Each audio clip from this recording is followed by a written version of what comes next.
Good morning and welcome to the second in our series of talks, online talks, hosted by SimFed, titled Journeying Together.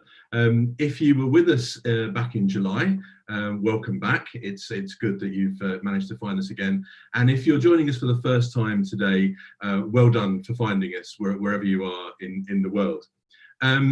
Today we're going to be hearing from two contributors, Malcolm Hart and James Camden, and they are with us all the way from Australia. So our good morning is their good evening. Just to tell you a little bit about Malcolm and James.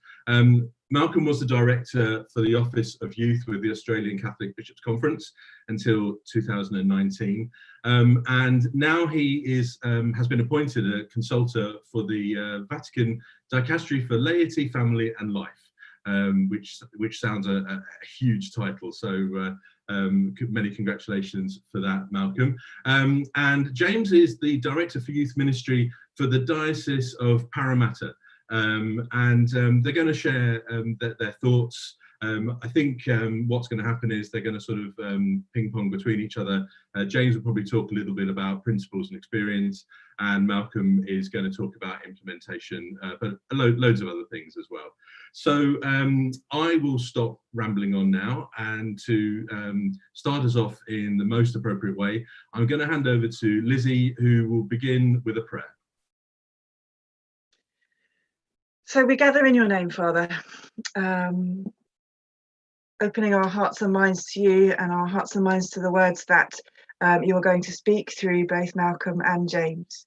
We thank you for this opportunity to share in some of their wisdom and their learning, but we also acknowledge that we are here because we as a church are broken. We as a church are sinners who have come to the hospital of your church for your forgiveness and for your mercy. So we pray for all those who have struggled and suffered because of the church's actions throughout history.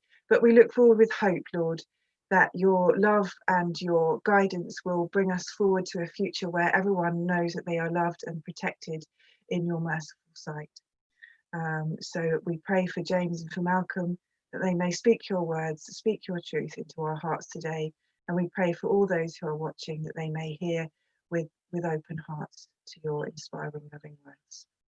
Well, glory be to the Father, and to the Son, and to the Holy Spirit, as it was in the beginning, is now, and ever shall be, world without end.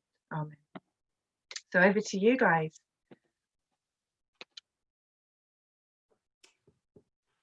Thanks very much, Lizzie and Andy. Really appreciate the opportunity to be here with you this evening. It was great to receive the invitation from SidFed to talk today. And when I was asked what sort of topic I'd like to talk about, I thought I'd take a little bit of a different tact. There's so many wonderful things in Christus Vivit, but there's been this growing development around governance and risk management in youth ministry in Australia that I wanted to share some of our story around that. So I appreciate the opportunity to talk to this, and for James to coming along as well and helping me out in this. So for the last 10 years, I've been the director of the Office for Youth for the Bishops' Conference and in Australia. And the beginning of this year, I was appointed the director of the National Centre for Evangelisation with the Bishops' Conference, which now includes the youth area. So we're going to continue on some of this work as well. The main reason I chose this topic to speak about is really that it's now more than ever an essential part of our work. For many years there, it was an add-on to what we previously had done, but now it's very much an intrinsic part of our ministry and a real necessity for its success. So our attitude towards governance and safeguarding and risk management and compliance, it really needs to be driven by the church's mission to evangelise. Evangelisation can't occur if people don't feel safe and if there's no trust or transparency. So if we only come at this from trying to meet regulations or protecting ourselves, we'll never go far enough in making sure we protect the vulnerable and creating a space for evangelisation. So it's really important for us to look at how we do this correctly and how we utilise this as an opportunity for evangelisation. This evening, I'm going to talk a little bit about the Australian journey in youth ministry in this area over the last sort of 5 or 6 years. I want to say that it may be a little bit different to your story in the UK. There may be similarities, there may be different language or different approaches, but this is about our sort of story and some of the things that we've developed. And I think we're in a good space for a lot of this, but there's always room for improvement. So I'll talk a little bit about from a national perspective, and James is going to talk about how it's impacted his diocese, as well as the parishes that he works with as well. We've only got about 20 minutes, so I'll see if we can get through as much as we can in that time to give you a bit of a taster of what this looks like. I'm just going to share my screen for a couple of slides and go from there. So that should be all working from there. So I first of all wanted to start by just speaking a little bit into these 4 terms that I'm using quite regularly around safeguarding, governance, risk management and compliance. So many of you would be aware of what safeguarding is and would practice that quite regularly, have safeguarding officers. And that's really the process of ensuring the safety of minors and vulnerable adults in all that you do, through policies, through procedures, and through your practices. And safeguarding isn't just about ensuring the safety of physical or sexual abuse, but actually all forms of harm and abuse. So emotional, psychological, spiritual abuse, exploitation, deliberate neglect. We want to try and cover that and make sure that we're keeping everyone safe from those things. Paired with that is this understanding and need to look at governance. And governance is really the systems and practices in which a body or an organisation makes its decisions and sets its directions, and how it's held accountable for those. Ensuring that there's transparency, ensuring there's good stewardship of finances, good leadership and good practice of authority. Risk management, again, I think it's something that many of us would be doing already. It's really about identifying a risk, which is something that will stop us from reaching our goal. Mitigating that, how do we look at reducing the requirement or the option that might happen, and what ongoing management processes do we need to put in place to minimise that risk and any potential harm that it would cause. And then compliance, again, this was a new one for me at the time, a few years ago, and really looking at how far we had to go with this. But compliance is really looking at ensuring that we meet our own legislative requirements, but also our own policy requirements as an organisation, but also the due diligence of the organisations that we work with. We have a responsibility of making sure the organisations that we work with have the right procedures in place. And if they don't, we have to work with them to make that happen, whether it's from a child safety point of view or their financial management or even engineering or safety audits and things that they do. So looking collectively between those terms, between safeguarding, governance, risk management and compliance, it's language that's used in broader society. And different communities, and we're held accountable to these in various settings. I also believe that if we do these things correctly, we're also working towards a sound understanding of Catholic social teaching, that we're ensuring the dignity of the human person that we work with. We're working towards a common good. We're working towards solidarity and particularly subsidiarity and our preferential option for the poor. So in doing these things correctly, we're actually working towards a sound understanding of Catholic social teaching. But they can be done incorrectly. And I also want to acknowledge that the church has in the past done those things incorrectly and has caused hurt. So tonight, I want to share a few of the instances where we've got it wrong or we've had near misses and how we have ensured that those situations haven't happened again.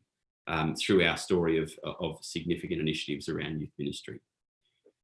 So just to give some context to why I chose this, the General Synod talks about abuse particularly, and there's a section in Christus Vivit called Ending Every Form of Abuse. It's section 95 to 102.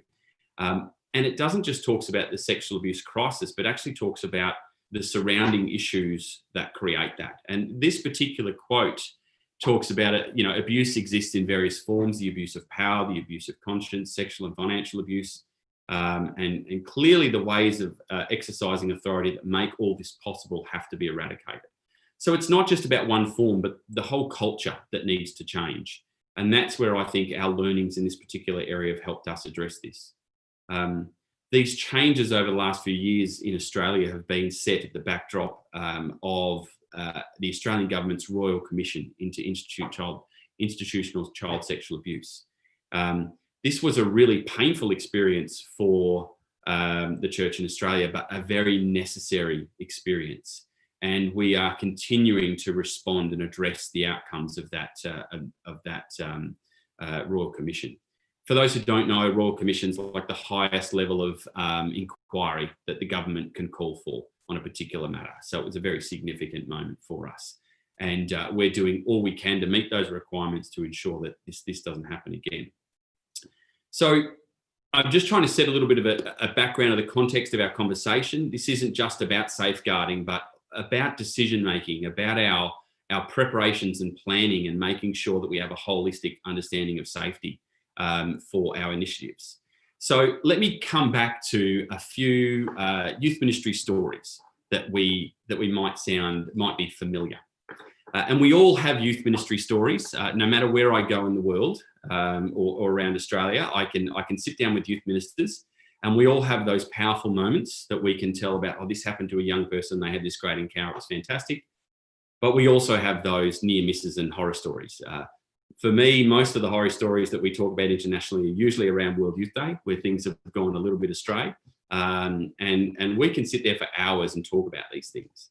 And it's sort of become the norm that this is part of our experience of youth ministry, that things go wrong.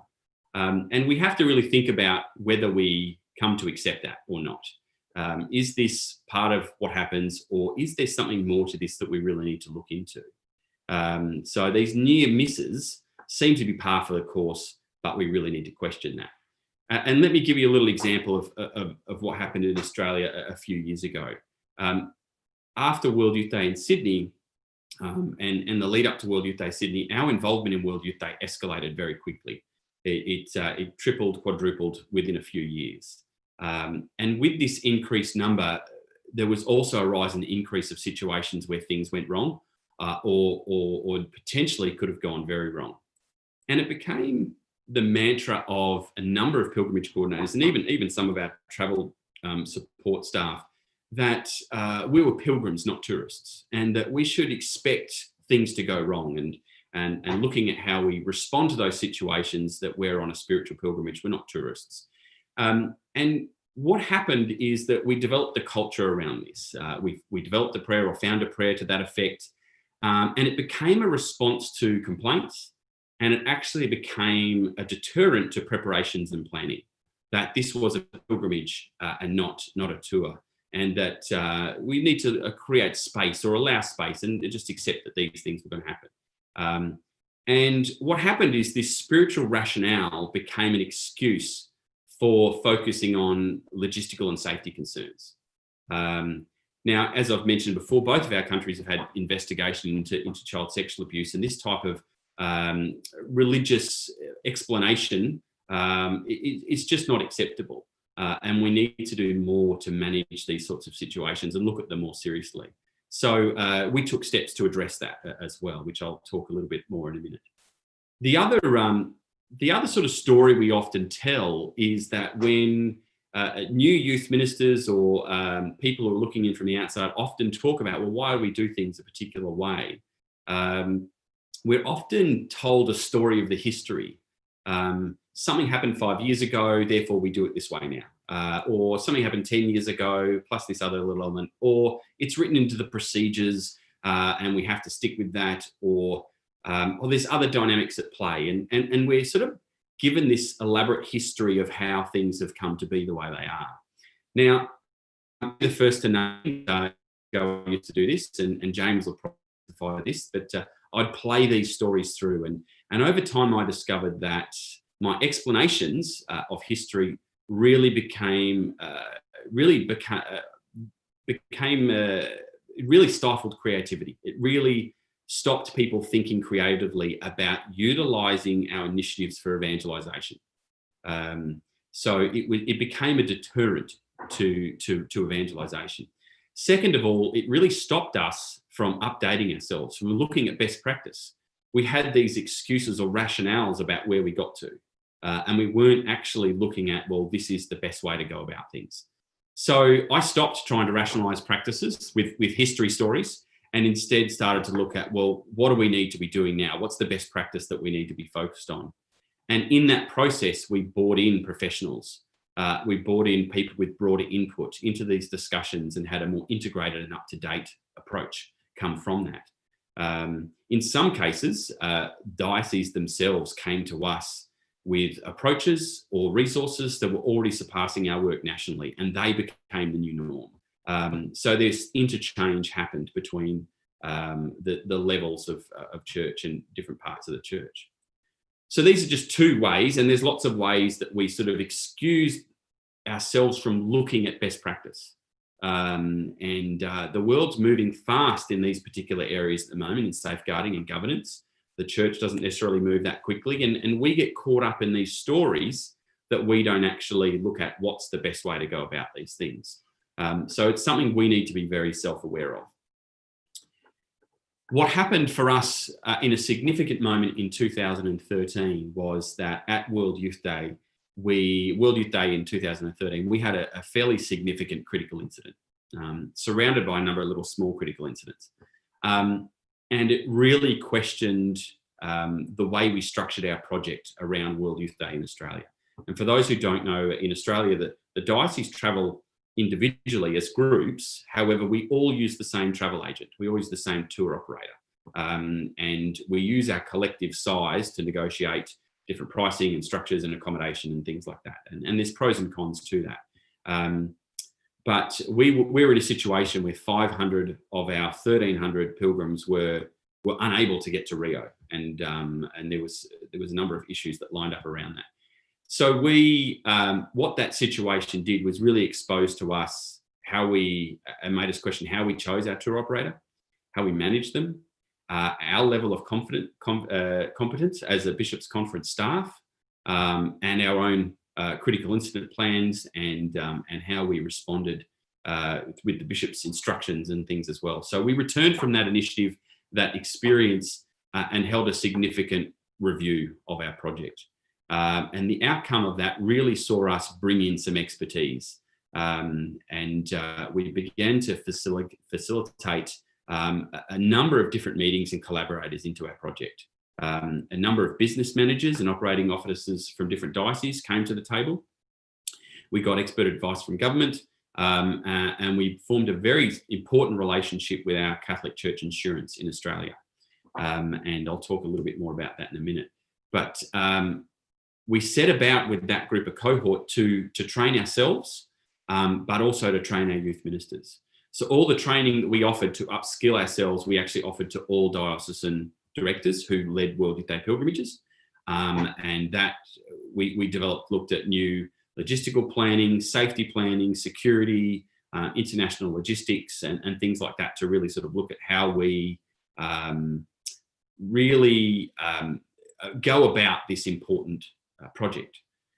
The scale of it also had influence as well. So we took, in 2016, we took 2,300 Australians to World Youth Day in Krakow. And it costs us about $7,000 per pilgrim to go to Europe and do a World Youth Day pilgrimage.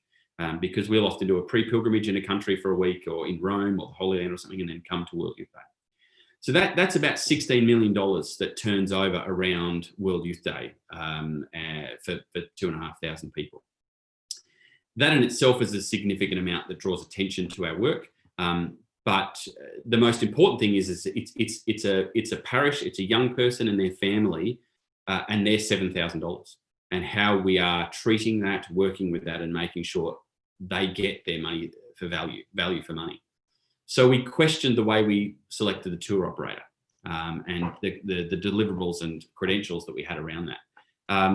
So what this looked like is that basically in the end, we restructured our program, we developed a whole lot of new documentation, and a couple of key things we did was we really increased the diocese's ability to give feedback on our planning and the planning of the tour operator. And this conversation came back and forward between the diocesan groups and ourselves at a national level, where we would set new standards, dioceses would meet those and then take them further and then come back to us. And we collectively lifted our experience and expertise together, which was really amazing.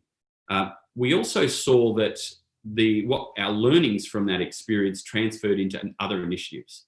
So we had a National Youth Festival 12 months later, after World Youth Day 2016 in Krakow. And the group coordinators, the diocesan coordinators, came to that event with the same level of understanding and expectation around our operation as we had at World Youth Day. So it upscaled our national event infrastructure. And every diocese upscaled their infrastructure as well around making sure there was transparent safeguarding, governance and risk management and compliance around their participation. And this then also flowed down to parishes, because parishes had to meet requirements to come along to these things. So this critical incident turned into a real learning point for us. And in our response, we brought everyone with us. We didn't just sort of train ourselves. We opened that up and tried to bring as many people with us as possible, which actually transformed the way we did things in a way I didn't expect. It brought new skills, new people, new understandings to the table, and in a way that we could never do ourselves. And James in Parramatta and Sydney Catholic Schools and the Diocese of Broken Bay and the Archdiocese of Melbourne really forefront in that for us in doing those things. So there's a bunch of key learnings that we developed from this process. And over the last 5 years, we've done a couple of World Youth Days, a few festivals, and a few different things over that time that have really a lot of training and some pretty interesting training that we've had along the way, which got a bit scary at some points when you have to start thinking about kidnap and ransom or things like that, which weren't the norm for us at the time, but is now part of our landscape. So the first thing I would say is don't wait for something to go wrong. A near miss is just as important as a critical incident. So document and review as much as you can to improve your practices. So again, we encourage all our coordinators and groups to document near misses as well as any critical incidents they have, and to use those as part of their evaluation. Go ahead and identify key collaborators and have them involved from the beginning. So whenever we start a journey for an initiative, we make sure the safeguarding officers on board, the business managers on board, and any risk managers that we have access to are on board as well, so that their voices are heard in the development of our initiative, not just coming in at the last minute to review everything we've done and have to make last minute changes or restructure the way we do things. An example of that I've seen is in World Youth Day in Poland. I was supporting the bishops and they all got their passes. And then the day before the event started, they all got new passes. And my understanding was that there was the government had brought in different security or something and they had to reissue all the passes. So we try to do this as get people on board as soon as you can. And they will bring a new lens to your initiative, and you will find that you will develop a better initiative if these people are on board straight away. They will notice the gaps that you don't know. Seek professional support and partners. Catholic Church Insurance in Australia is probably the most significant partnership I've had over the last 10 years or 5 years. They give us, they support us in 3 different ways. They give us some financial support. And they have a department. And that department's job is just to train and support their clients in risk management and mitigating risks. So they are a major contributor to our training and formation. And that's a service they provide for free to clients. It doesn't cost us anything. So it costs them and they invest in it. But getting these partnerships and people on board for them to understand the initiative that you're doing, and we invite them to our initiative so that they see what it looks like, so that they can contribute again from the beginning, and we make sure we set up things properly. Really important to report up. I think often in youth ministry, we report on numbers and how successful things are, rather than saying, look, this is an area of concern and we need some support. Reporting up is really important. Make those above you in authority aware of the issues that you're facing, they have a responsibility to support you and address these issues. They can't support you if they don't know what's going on. Again, it comes back to have them at the table. If they're at the table, they know what's going on. So report up as much as you can, and you'll soon learn to see where your level of authority is, whether it's making decisions about finances or what sort of financial amount that you can sign off on, or what sort of insurance or other things like that need to take place around an event. Think tanks. Create opportunities to talk about these things. Identify an area, discuss it, seek training in it, and then do your planning. A good experience for us was in the lead up to World Youth Day 2013. We asked all of the groups to submit their risk assessments. And then we sat down with 15 risk assessments, and we got 5 group coordinators. We got 2 people from the insurance company. We got 2 business managers. We got someone from the Australian Government Foreign Affairs Department, and we got someone from Human Resources in. So we had half were World Youth Day people, and the other half were people who hadn't been to World Youth Day but knew the business and risk side of things. And we sat down and we had a think tank about how we dealt with risk management around World Youth Day. And we one of the major outcomes was that we identified that the leader of the pilgrimage was the biggest risk of all. And it changed the way we developed and promoted leadership structures around World Youth Day. That it didn't revolve around a singular person, and separating tasks and getting a whole team to understand what's going on rather than just one single person. So if there's an issue you don't know about, get a group together of people who are involved and people who aren't involved, and get into it. Just think about it. Try and find the unknowns that you aren't aware of. Next one is make risk assessments a second language. If you're not already doing these, I can't recommend that you get on board with these as much as possible. Not just thinking from a safeguarding point of view, but what's the financial risk? What is the reputational risk? What's the business continuity? What are the other elements of risk that factor into your planning? What happens if there's an event stop? All those sorts of things. So make risk assessments, and there's plenty of people who can support you and walk this journey with you. But what I will say is they can't be copied. This is something you have to go through yourself. You can't pick up someone else's and go, oh, we're just going to use this. Because what risk assessments do is they assess your situation, how you go about things, but they also help you respond in case of incident. If it happens, you now know you've thought that situation through. If you're picking up someone else's and just running with it, it's going to be disastrous. So make sure you go through that process yourself. Create accountability. That was one of the big learnings we've worked on in some of our events, is really look at working at written role descriptions with levels of responsibility. Who makes decisions at what levels? And then when working with partners and contractors, have written agreements. Read your contracts, go through things. We send all of our significant contracts to Catholic Church Insurance, and they review them for us. We send them to our business manager. We get people in the know to look at these things. And it's also them coming to understand what level that we're working with, what sort of levels of responsibility. And where necessary, write deliverables. Make an organisation jump through hoops for you. Meet your requirements. So our new travel agency for World Youth Day, we require them to do safeguarding training for us. We require them to get working with children checks. And we have a checklist of deliverables that they have to meet. We have to train their tour guides, have to do safeguarding training if they're going to lead our groups. So we've gone into, if you want to work with us, you have to meet these requirements. And we do that with our events and things as well. Document plans and data. So let me just rattle off a few plans that most groups would develop if they were coming to a national youth event or to World Youth Day from our perspective. They would do an operational plan. What's the day-to-day activities? What's happening on each day? Who's responsible for what? They'd do their risk management plan, develop a risk register, work through the daily agendas and itinerary. They'd do a critical incident reporting and a critical incident management plan. So if something does go wrong, how is it documented and how do we report it? How do we manage it? What do we do in a crisis? All those sorts of things. We think that through. They have first aid and mental health plans. which again are both equally as important. I don't know, I think groups might use mental health plans more than use first aid plans these days, because so many significant issues with young people and mental health. They have safeguarding plans, which are often linked to the critical incident plans. They have leadership structures and communication plans. And one of the things we do around World Youth Day for our collaborative project is we have what's called an asset list.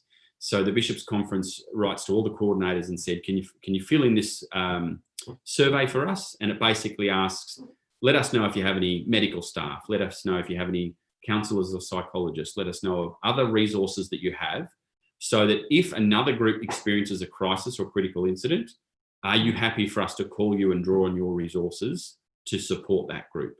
So we work very collaboratively as a country when it comes to some of these things. And again, that relationship flows into other initiatives that they have around the country. Collect compliance information. So if people will tell you anything to get your business, yes, we can do that. Yes, we can do that. We can do this. It's fine. You know, we'll do. One of the great answers I said to someone once, you know, do you have working with children checks, or do you have a safeguarding policy? That's what it is. They said, we'll do whatever you want. And I asked them again, and they said the same answer. And the third time they said, well, no, we don't, but we'll do it.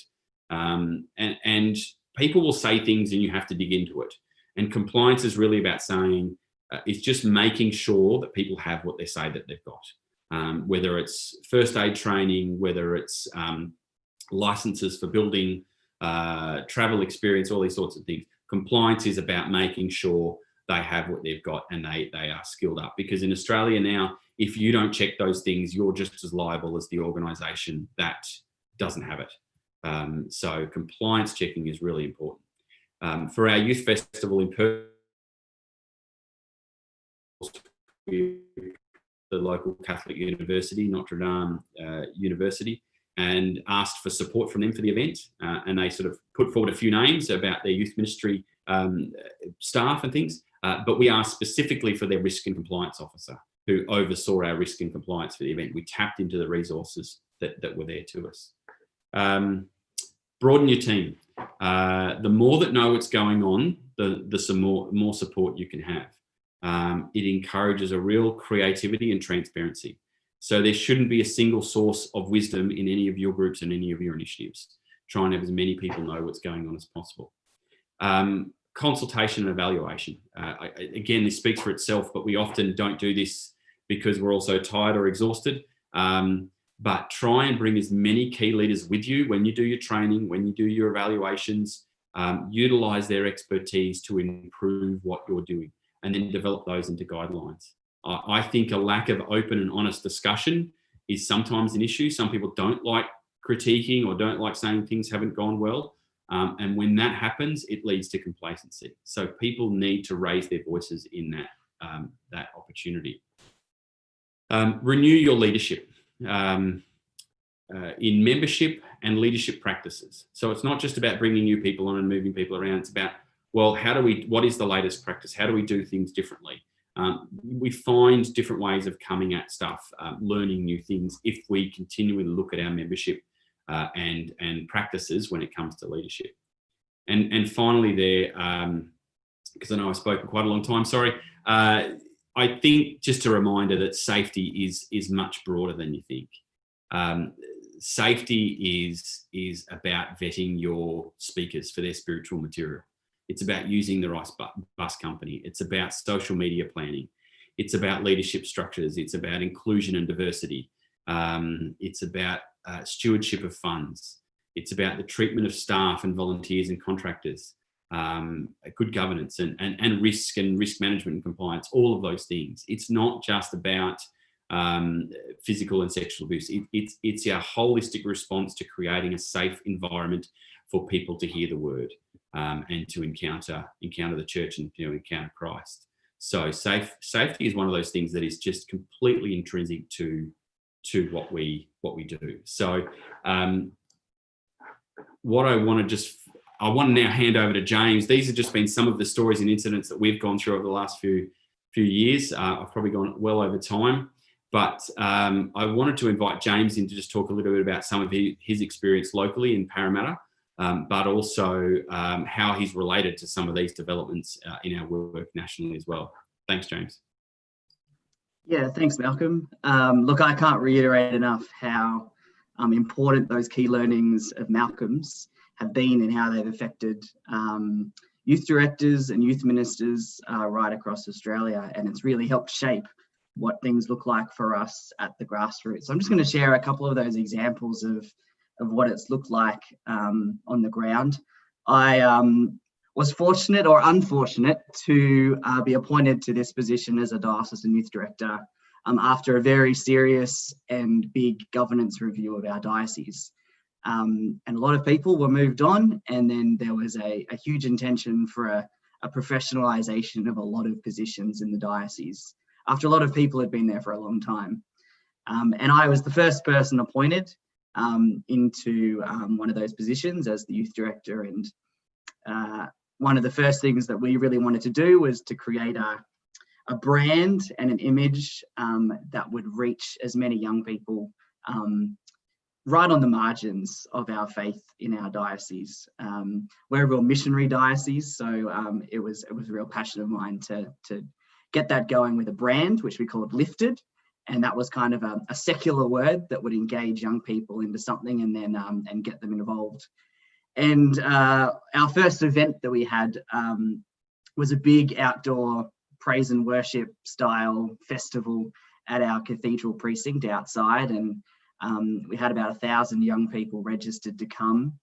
And 2 days before the event was to begin, there was a very unexpected and very unusual for our part of Sydney. There was a terrorist attack literally a kilometre away from our cathedral. And a policeman was shot as he walked out of the police headquarters. It was unprovoked. There was no reasoning. It was just a young man with mental health issues. And our risk assessment, whilst we thought it was great, it wasn't a living document. It wasn't a live document. And it didn't even cross our mind that we needed to adapt it in that 48 hours before our event took place. But 24 hours before that event was taking place, we received a knock, and my wife will never forget this night. We received a knock at the door at 11 o'clock at night, and there were 4 Australian Federal Police, which is our highest level of law and order in Australia, standing on my doorstep. And they said to me, "Are you James Camden?" And I said, "Yes, I am. What's going on here?" And they said, "Look, we've seen some activity online that says that you're hosting a rally on Saturday night." And I said, "Oh, yeah, we are. We're hosting a rally. It's a youth rally." And he said, "Look, we absolutely can't have you using that word rally. We've made a decision in the last few weeks that word is loaded language, and we prefer that you didn't use that. And if you have to keep it, we would have to cancel the event." And there was a range of discussions that happened, and that was wonderful because it started a partnership for us, between us, our local police, and much higher up police as well, which has influenced all the work that we've done for the last 5 years. And it's kind of led to us having this mantra now that if it's not safe, it's not ministry. So it's the question that we ask ourselves before everything: is this 100% safe? Because if it's not, then this isn't what we're actually called to do, and we should move on to something else. But it also led to a huge review of how we looked at our events, at our programs, at our pilgrimages. So it meant looking at our finances, how we manage venue, production, risk, mental health. We now have mental health officers at any event that we do, and that would be a couple of times a month. Our partnerships are incredibly important to us, and some of them I've already mentioned. Volunteer training, induction, critical incident planning. We don't begin any event without explaining to people what our emergency procedure is, and we do acknowledge the very serious incidents that could occur, like a terrorist attack on one of our events, and that comes with the advice of those partnerships we've built with law enforcement. And our leadership structures, we've really spent a lot of time building up young people, as Malcolm said earlier, to accompany us and for us to accompany them. in the way in which we bring together a lot of our work. So now all of these requirements and these things that really made people feel a little attacked early on, with expectations and with rules and regulations, a lot of those words have now sort of disappeared, and people just see it as intrinsically linked to carrying out our ministry, and that's something that that we're really proud of. Even to the point when our bishop was installed in our diocese a couple of years ago, they actually turned to the youth office to give advice on how we would manage the hundreds of young people that were going to be present there to celebrate that event. And we've also taken the lead in helping to train safeguarding officers for every parish in our diocese, because when we put the call out, it was predominantly young adults who put up their hand and said, I really care about this, and I'm not going to let the kinds of things happen that happened to my parents or happened to my neighbours from the Catholic Church or by the Catholic Church. I'm not going to let that happen under my watch. And so we're really, really proud to have predominantly young adults manning those voluntary positions across parishes and being kind of our conduit between us and to their reporting up, which is their parish priest. But I guess our greatest risk, which you will have certainly been affected by as well, has been COVID. COVID was a risk that we all really never saw coming and we didn't prepare for. And certainly in that first week when Australia went into lockdown, there were people like myself who looked at ourselves and thought, will I have a job? How am I going to prove to people that ministry can still be done in this time when people aren't able to leave their homes and where people aren't allowed to attend parishes, aren't able to pray together? And that's where we were really fortunate to have the creativity around us to create a new website that would move all of our ministry into an online space, and we've called it The Well. You can look it up. It's www.thewell.org.au, and it's been completely designed to bring all levels of ministry in our diocese into one space and hopefully reach as many families, young people, and others in a really safe and welcoming space of church. But that brought with it new challenges as well, as we know with the online space. But social media especially has been really challenging for us over this time. And with new court cases that have gone on around the world, particularly I want to mention one, which is that particularly with Facebook and social media engagement now, and the risk management that we need to do for things like that, is there's been a number of cases where organisations have been sued for not moderating the comments on a post that they put up. So we've had some really classic examples the last few months of people defaming others or saying something derogatory about someone else underneath a post, and then us needing to remove their comments but being criticised for silencing them and not being transparent and having open conversation. But the reality is now that our responsibility is to protect that person, but also to protect the many young people and others and vulnerable people that might be affected by those comments on our social media channels. So whoever said that youth ministry was easy was absolutely kidding, because if anything, over the last little while, I think we've learnt that our role is a very serious profession, but we all should be super proud of what we're doing. So I hope there's a couple of great examples in there of some of those key learnings and how they've affected our work on the ground in parish and diocesan land.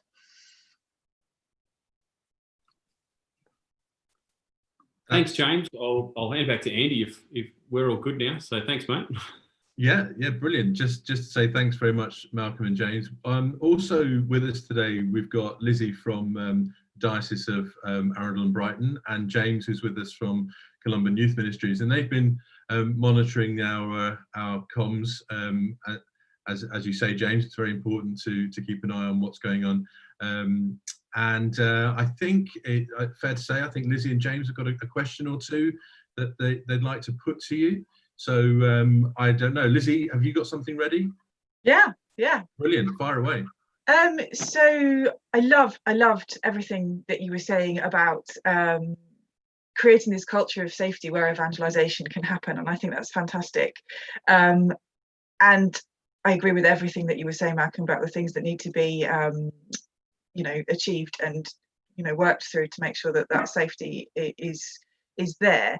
How do you, obviously you're doing really well at creating that culture at diocesan level and national level. How do you filter that down to parish level, where people might actually just think, I just want a small little youth group with a few young people sitting around having a conversation? What level, I don't want to have to do all of this paperwork. It's quite scary for them and quite intimidating. How do you encourage that culture sort of slightly lower down at parish level? James, I might hand to you, but the only experience I've had is with our National Youth Festival.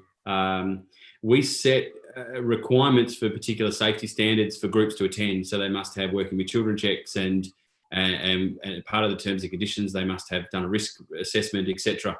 When we first set that standard, there was a lot of pushback. That exact thing is, it can't be this complicated. But it's now the norm, because if you want to come to these things, you have to have done that. But as James will be able to talk specifically about some of the stuff that he's done at a diocesan level and what he's experienced at that parish face in trying to make that happen.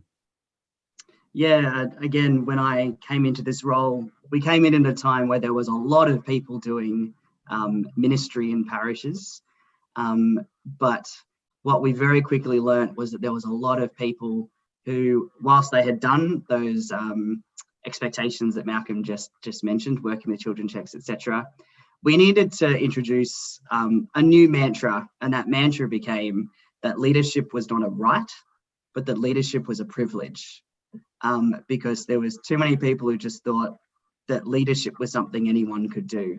I truly believe that anyone can be trained to be a leader, but these people weren't prepared to go through the training that ourselves and many of our partners felt were imperative to people keeping themselves and keeping young people and vulnerable adults safe in those instances. So we've gone through, it's been hard, but we have gone through a process of being very clear about role descriptions in parishes, particularly with young people and youth groups. And if people don't cut it, then we do encourage them into other spaces in parish life, which aren't leadership positions, but they are roles where they're accompanying others or supporting activities. And we're seeing really good results from just being really upfront about those kinds of things. Yeah, sounds challenging, but actually really worth it. Yeah. Thanks, Lizzie, for that. James, can we come over to you now if you've got a question to put to Malcolm and James? Yeah, hi both. Thank you so much for that. I found it really helpful, lots of food for thought. And in particular, I'm going to go away and find out a bit more about risk assessment. Like, I need to go and read up on that and make sure I know what I'm doing. One little question for both of you, if that's all right. Malcolm, the stuff about bringing in professionals and as partners or internally was really interesting.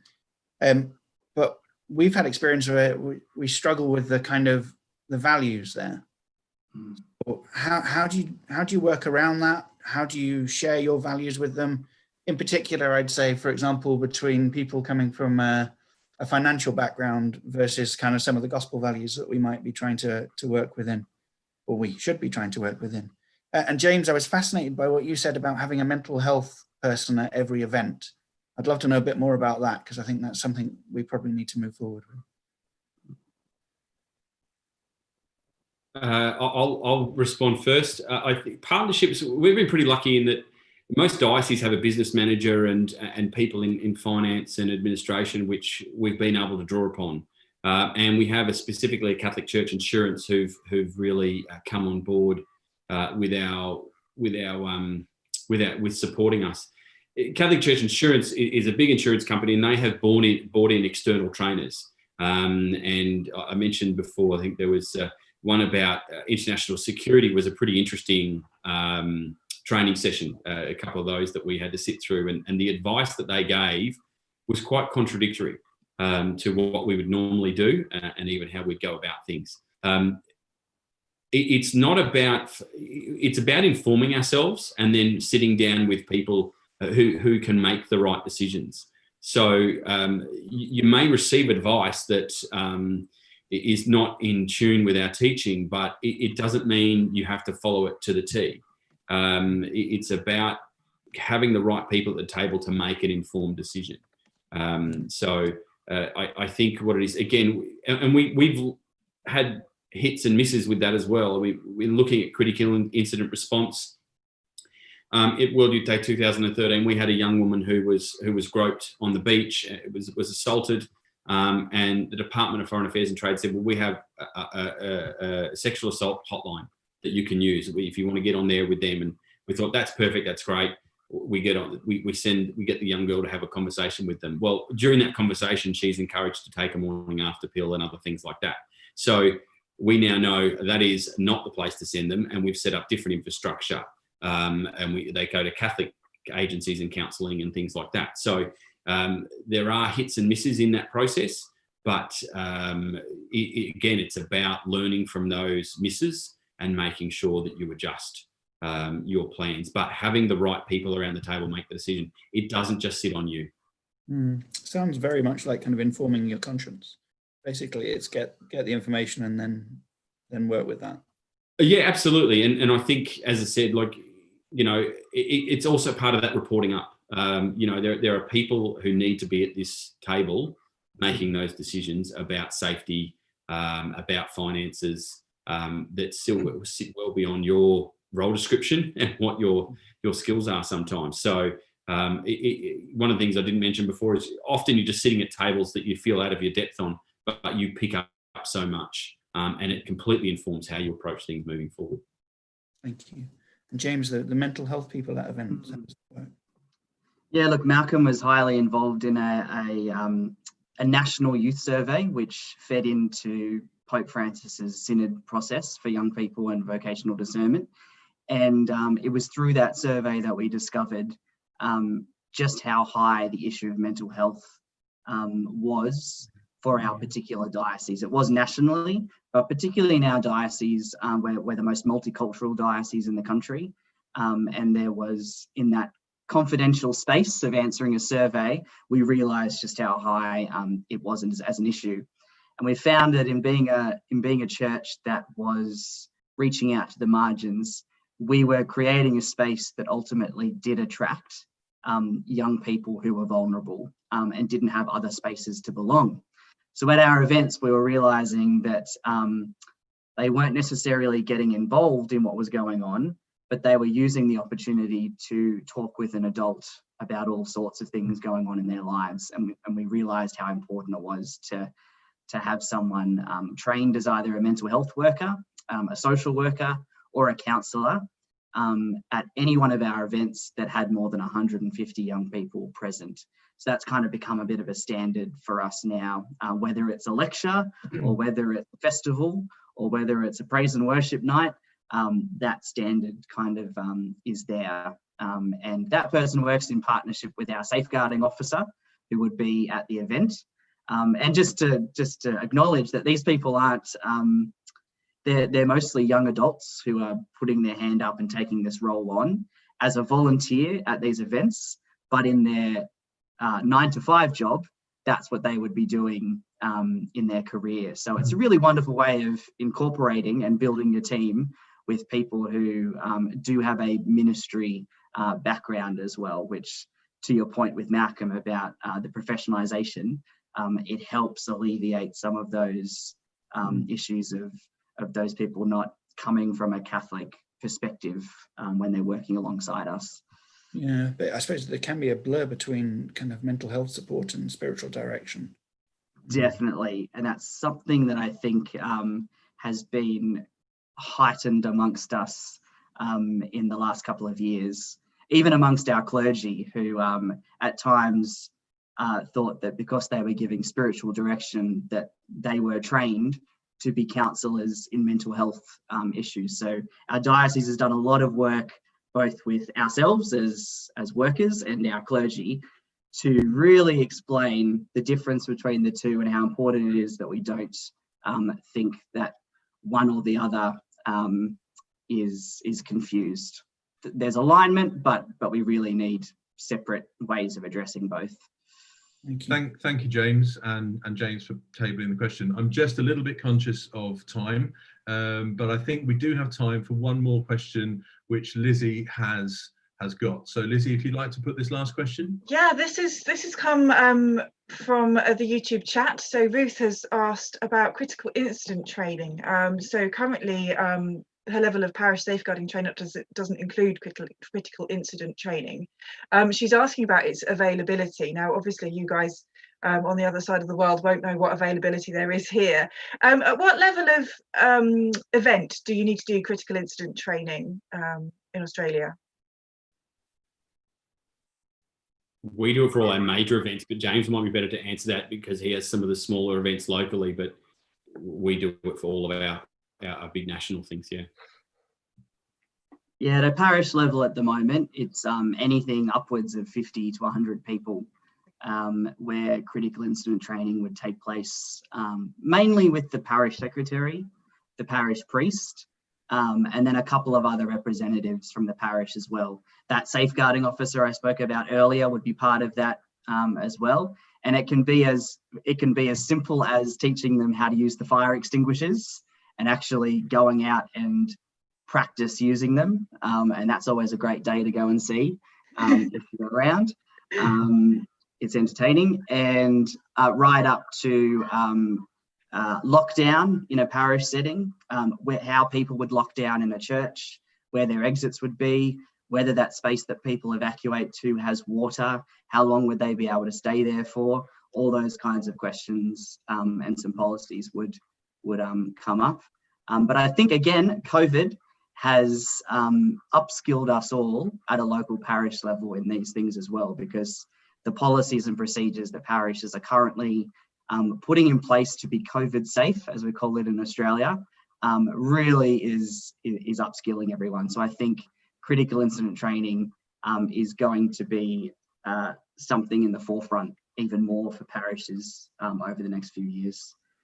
And I think what I would say also to Ruth and anyone else who's worried about, what level of training you need in a parish is, engage with your parish safeguarding reps, engage with your diocesan safeguarding officer. If you've got any concerns, have those conversations, open up those dialogues and build those relationships, because I think we've learned today that those relationships are really important in moving forward and creating this culture of safety where evangelization can happen. So do get in touch with your parish rep and find out and have those conversations. Absolutely. Well, thank you, everybody. Our time, sadly, is coming to an end. Just a few thank yous to Malcolm and James for joining us late into your evening in Australia. It's great that the technology held up, and I think, Malcolm, we froze you a couple of times, but I think we didn't miss out on anything too major. Also to our team here in the UK, to Lizzie and James for monitoring and asking all the questions, and also making all the bells and whistles in the background. You can't see her, but Dom Finn, our project officer for SimFed, is the one who's making all the magic happen in the background. So thank you to all the team for this. Just to highlight what's coming up in the future, Wednesday the 14th of October is our next edition in the series of Journeying Together.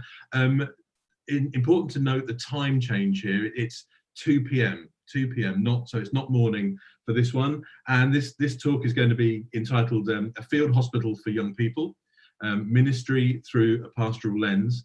And that's Paul and Sarah Jarambowski from the States. And then a month later, we've got 11th of November, Synodality, a key to the evangelization of young people. And that's Sister Natalie Beckart. Again, that's in the afternoon, 2 o'clock. And of course, you can always look back to our first episode, which was Father Michel, which was back in July. All these talks are on the SynFed website, so synfed.org.uk. You can find it all there, and also on our YouTube channel. I think just to wind up, I think two things that stuck with me from what you've said today, or what everyone has said today. I think safety is broader than you think. Is a great slogan, and something that I think I'll be using. And I also like, if it's not safe, it's not ministry. I think that's a great one. And I think none of us will ever use the word rally ever again in any of our promotional materials for anything that we do. So a great learning opportunity there from Down Under. So thank you very much for that. So I think there's no more to be said, just to say thank you, and to bless you all for the work that you're doing, and for joining us, and to being part of this partnership and journeying together with us. So on behalf of me and the team in Australia, the team here in the UK, and all our SynFed family, thank you very much. Thank you for watching. I think you can still post questions and ask us things if something comes up retrospectively. And of course, we will do our best to get back to you on anything like that does happen. So see you all in a few weeks' time, and thank you for watching. Goodbye.